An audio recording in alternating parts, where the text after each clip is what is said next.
So uh, we had an amazing school last week.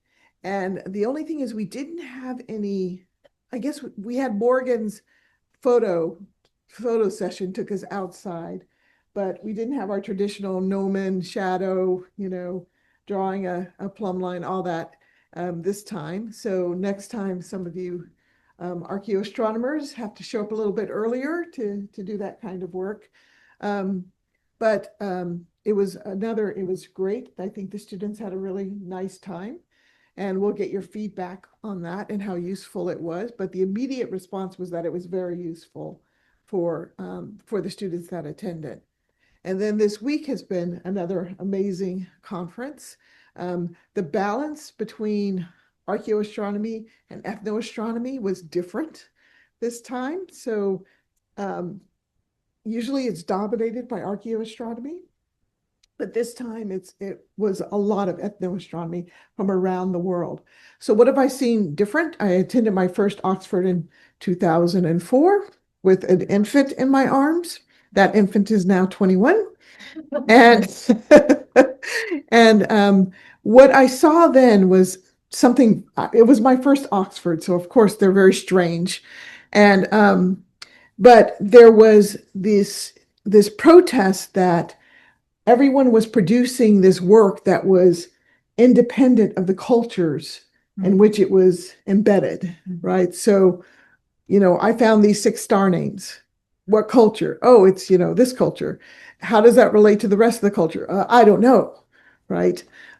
So, what was put forward then was the idea of partnering. Like most of the archaeoastronomers at that time were coming out of astrophysics. They weren't trained as anthropologists. So they were like, we need to partner. And there was maybe, if I remember, there's like only 2 indigenous knowledge holders. And there were no indigenous researchers at that meeting that I remember.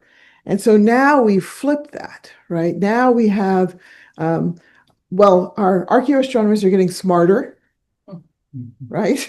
Because they're putting that in the cultural context. They're taking the time. They did collaborate with a bunch of other cultural experts. We have a lot of indigenous researchers here today, the most that I've ever seen at an Oxford conference, but I didn't go to the ones in South America. So you'll have to correct me if I'm wrong about that. So this is a huge change that I've seen in 20 years, and it's a change for the better. So that's my impressions of this, what makes this conference different from all the other Oxfords I've attended. So, and you guys made that happen. So thank you.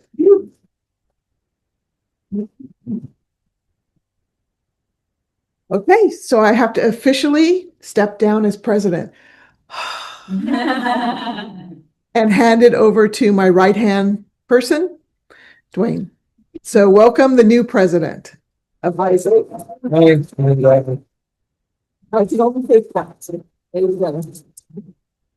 Thank you so much. We've come a long way, but we've got a long way to go. I think we've still got a lot of difficult conversations to keep going, a lot of engagement, a lot of things need to happen, but it doesn't always come smoothly. So as we continue to move forward and carve out new pathways in this space, we need to work together, and we need to start thinking about things very broadly. And I know a lot of us we talk about the siloing of academia, but we can all be very guilty of the siloing because we love to work within our comfort zones. But the most important thing is we get out of our comfort zones. And that's something I think that we can start to see more and more of, and that we become comfortable with being uncomfortable, if that makes sense. But I'm also very happy that not only do we have programs to help train the next generation, I've seen a lot of younger researchers, graduate students, undergraduate students involved in this, whereas traditionally it was sort of, the more senior academics dominating. So I'm really excited about that. I'm excited about our team that we have here at Melbourne, who's not only been involved in research and engagement and teaching, but has stepped up to help us do so much to make this thing happen.